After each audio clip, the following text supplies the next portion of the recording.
Next, we'll demonstrate a rundown or exercise bandage. This bandage is used specifically for short-term support and protection of the skin and soft tissues over the cannon bone and fetlock during exercise. They can be applied over a thin layer of padding or alone, as in this case. They are also sometimes used under or over galloping boots. The materials needed are simply one roll of 4-inch by 10-foot ReWrap bandage. The bandage is applied as follows.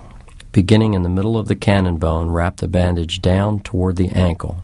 Be very careful to apply even pressure and overlap at least 50% with each turn until you reach the ankle. When you reach the middle of the front of the ankle, pass the bandage under the ankle at the back and back up to the middle of the ankle in the front, forming a V. Repeat this action 4 times, then wrap the bandage back up the leg, overlapping at least 50% with each turn.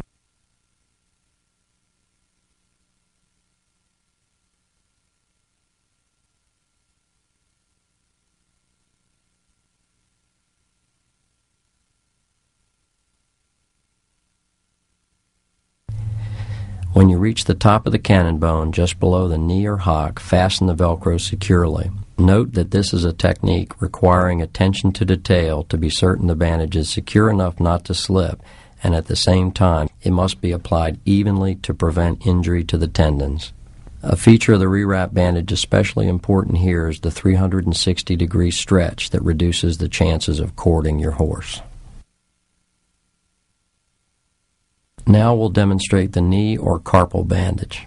This bandage is used to cover the knee to keep the area clean and provide support to help in the control of swelling.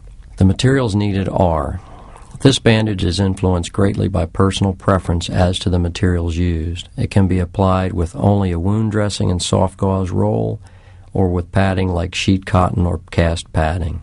In this case, we're applying it as you might for post-op arthroscopic surgery of the carpus. You need 1 non-stick pad, 4 to 6 4-inch by 4-inch gauze squares, 1 roll of cast padding, 1 4-inch by 10-foot ReWrap bandage, and 1 bandage scissor. The bandage is applied as follows. First, cut a hole approximately 1 inch in diameter in the center of the gauze squares.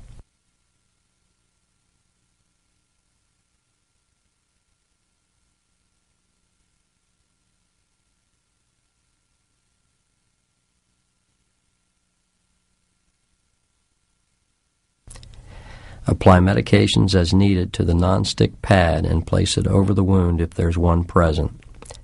Put the gauze squares over the accessory carpal bone as shown at the back of the knee. Wrap the cast padding or soft 6-inch gauze, if preferred, around the knee, working from just above the top of the knee to the bottom at the top of the cannon bone and back to the top.